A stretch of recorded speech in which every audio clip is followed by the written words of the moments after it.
Bore কাছে মিথ্যে কথা কওয়া যায়। সর্বনাশ করছে রে বিটিরা তো খেপে নেওয়া না।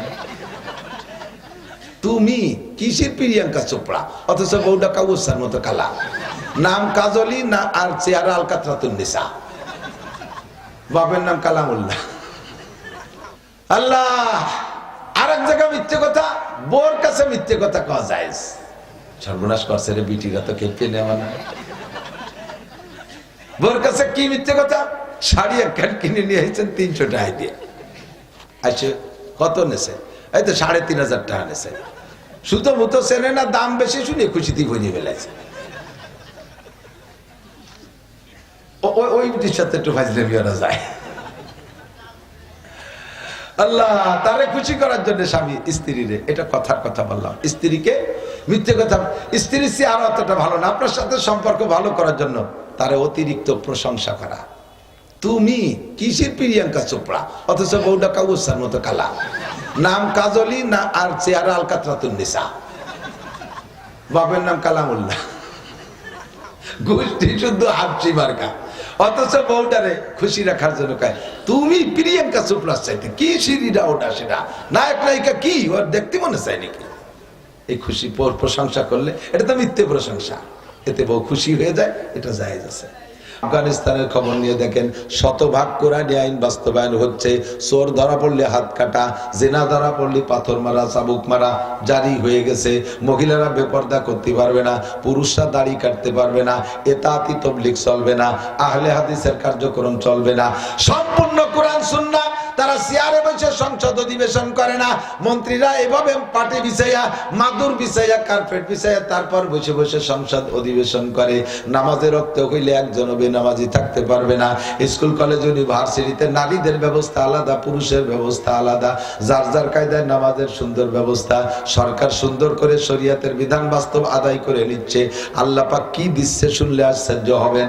আজ থেকে 3 বছর আগে যেই ডালিম গাছের ডালিম 1 কেজি ডালিম হইতে 4-5টা ডালিম লাগতো, এখন সেই গাছ সেই জায়গায় আছে, এখন একটা ডালিমে 1 কেজি হইয়া গেছে। আসমান থেকে রহমত, জমিন থেকে বরকত। এই যুদ্ধের কারণে আফগানিস্তানে আর একটা চাষ আছে, সেটা হলো জাফরানের চাষ। জাফরান শোনেন না? জাফরানের চাষ। এই জাফরানের চাষ ওই দেশে বিশাল চাষ, বহুত কোটি কোটি টাকা তার থেকে আসে। বোমা মারতে মারতে গোলা বারুদের কারণে জাফরানের গাছগুলো আপনাদের পাছার নিচে খেয়ার যেমন এইরকম হয়ে গেছিল।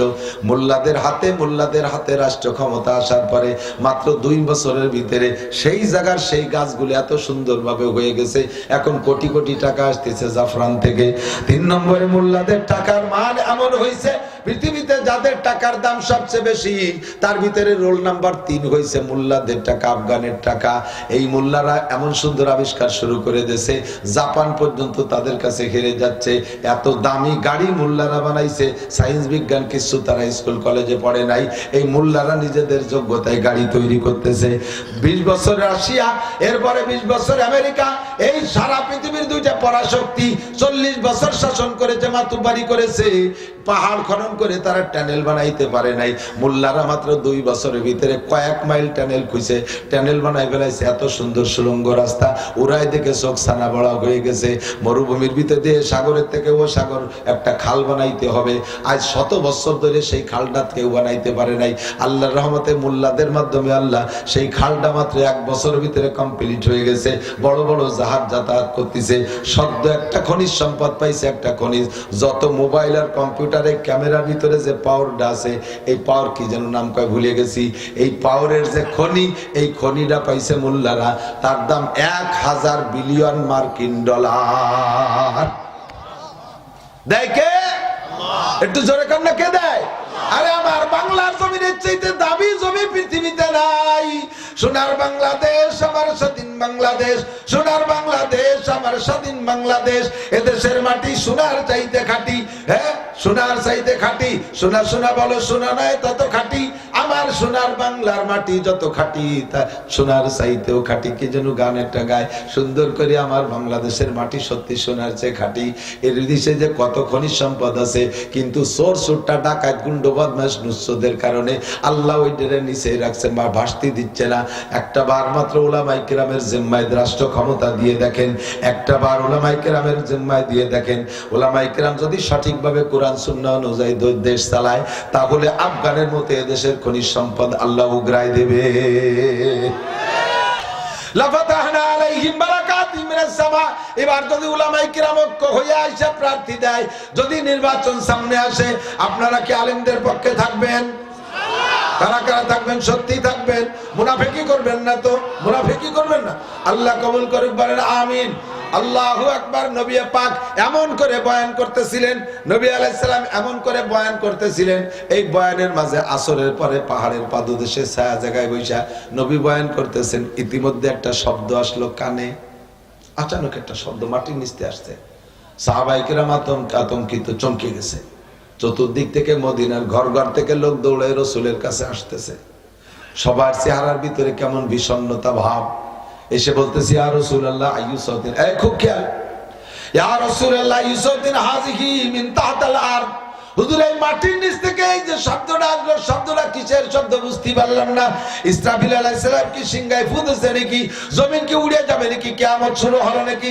হুজুর বললেন, আমার জীবদ্দশায় কিয়ামত হবে না, সেই ব্যাপারে নিশ্চিত থাকো। তবে শব্দটা তো আমিও পাইলাম, দেখি কি শব্দ, খুঁজে দেখি। হুজুর জিম ধরে চুপ করে বসছেন। ইতিমধ্যে জিবরাইল এসে কয়, মা তাহজান ইয়া রাসূলুল্লাহ। হুজুর কি চিন্তা করতেছেন? হুজুর কয়, এই শব্দটা কিসের শব্দ বুঝলাম না। জিবরাইল কয়, হুজুর এই শব্দটা হলো আল্লাহ পাক জাহান্নাম কমপ্লিট কইরা জাহান্নামের উপরের থেকে নিচের দিকে একটা পাথর ছাড়ছিলেন, সেই পাথরটা আজকে নিচে যাইয়ে পড়লো, সেখান থেকে শব্দ উঠে আসছে, সেই শব্দ। হুজুর বললেন, জিবরাইল এই পাথরটা কত বড় ছিল? কতটুক পাথর? কয়শো গ্রাম ওজন? জিবরাইল কয়, হুজুর ওই পাথরটা যদি জমিনের উপরে রাখা হইতো, আর সারা পৃথিবীর সমস্ত মানব এবং দানব সকলে মিলে যদি পাথরটারে জাগানোর ইচ্ছা করে, তাহলে মাটি থেকে মাত্র এক আঙ্গুল উঁচু করতে পারবে। এত ভারী পাথর। আল্লাহ পাক কয়েক লক্ষ বছর আগে জাহান্নাম কমপ্লিট করে ওই পাথরটা জাহান্নামের মধ্যে ছাইড়া দিয়েছে। আজকে সেই পাথরটা নিচে গিয়ে পড়লো। তাহলে বুঝে দেখেন জাহান্নাম কত গভীর। জাহান্নামের গভীরতা বোঝানোর জন্য বলা হয়েছে, হাদিসের মধ্যে আছে, মিশকাত শরীফের ভিতরে, বুখারীর মধ্যে আছে, এই পাথরটা যাই একেবারে জাহান্নামের তলদেশে পড়তে। আরে এই চশমাটা প্লাস্টিকের চশমা, সামান্য একটু লোহা আছে এর সাথে, এখান থেকে ছেড়ে দিলে 1 সেকেন্ডও লাগে না 10 হাত নিচে যাইতে। কতক্ষণ? ঠিক না? এত ওজনওয়ালা পাথরটা লক্ষ লক্ষ বছর পর্যন্ত নিচে যায়, আজকে জাহান্নামের তলে যে তলদেশে গিয়ে পড়লো আর শব্দটা আসলো। এবার জাহান্নাম কত গভীর হবে? সাহাবায়ে কেরাম কাঁদতেছে, ও গো আল্লাহর নবী, জাহান্নাম এত গভীর, উপরে যারা ভাসমান থাকবে উলামায়ে কেরাম, সাহাবায়ে কেরাম, আপনাদের নজরে পড়বে, সেই মানুষগুলোরে তারা দেখে দেখে সুপারিশ করে নিয়ে যাবে। আর এই জাহান্নামের গভীরে তো কেউ মানুষ থাকবে, ওই জায়গা কারা থাকবে? নবী পাক কোরআন শরীফের আয়াত পড়ে বললেন, ইন্নাল মুনাফিকিনা ফিদ দারকিল আসফালি মিনান নার। একটা কথা বলবো বলেই আসছি, মুনাফিক, ইন্নাল মুনাফিকিনা ফিদ দারক, আমার ভাই কান কাড়া করো, লক্ষ্য করো, ইন্নাল মুনাফিকিনা ফিদ দারকিল আসফালি মিনান নার। ওই পাথরটা কত নিচে গেছে, কত হাজার কোটি মাইল নিচে, জাহান্নামের গভীর তলদেশ। ওই জায়গা থাকবে কারা? সাহাবায়ে কেরাম জিজ্ঞেস করলেন, নবী পাক বললেন, আমার উম্মতের মধ্যে যারা মুনাফিক তারা থাকবে ওই জায়গা, মুনাফিক যারা তারা থাকবে ওই জায়গা। সাহাবায়ে কেরাম কাঁদতেছে, ওগো আল্লাহর নবী, উপরে উপরে যারা ভাসবে তারা কোনো না কোনো ভালো মানুষের চোখের সামনে পড়লে সুপারিশ করে বের করে নেবে। ওই তলদেশে যারা পড়ে থাকবে তারা তো কোনো ভালো মানুষের চোখে পড়বে না, তারা তো অনাদি অনন্তকাল ওর নিচে পড়েই থাকবে। ওগো আল্লাহর নবী, তাড়াতাড়ি বলেন ওই জায়গা মুনাফিক যে থাকবে, মুনাফিক কারে কয়, কাকে মুনাফিক বলে একটু বলেন। যদি আমরা মুনাফিক হয়ে থাকি তাড়াতাড়ি তওবা করব, একটু তাড়াতাড়ি বলেন মুনাফিক কাকে বলে। নবী পাক জবাব দিলেন, আয়াতুল মুনাফিকে সালাসা, আয়াতুল মুনাফিকে সালাসা, মুনাফিকের আলামত 3টাই হাদিসের মধ্যে আছে। কয়টা? একটু বলেন কয়টা? কয়টা? 1 নম্বরে যে মুনাফিক, আয়াতুল মুনাফিকে সালাসা, 1 নম্বরে ইজা হাদাসা কাযাবা, যে মিথ্যা কথা বলে সে মুনাফিক। মিথ্যাবাদী বলেন, মিথ্যাবাদী। মুনাফিক তো আপনি করছেন, কি রে মুনাফিক করতে? তা আমি করছি, দুইয়ে টুক করতে হবে। বলেন মিথ্যাবাদী, মিথ্যাবাদী, মিথ্যাবাদী কি? সবাই কইছে, এই পেশালারা কইনে চালাকি হতেছে, সবাই কইতে হবে। বলেন মিথ্যাবাদী, মুনাফিক, ওয়াদা খিলাফকারী, মুনাফিক, খেয়ানতকারী মুনাফিক। বলেন বলেন। আমার বলানোর একটা উদ্দেশ্য আছে, কিয়ামতে যে বলবেন কি, নাসির হুজুরি রস শুনতে শীতের মধ্যে বসেছিলাম, উনি যদি বলে দিত যে মুনাফিকের আলামত 3টে, তাহলে আল্লাহ আমরা কি কোনোদিন মুনাফিকি করতাম? কও, আমরা কত ভালো মানুষ ছিল না?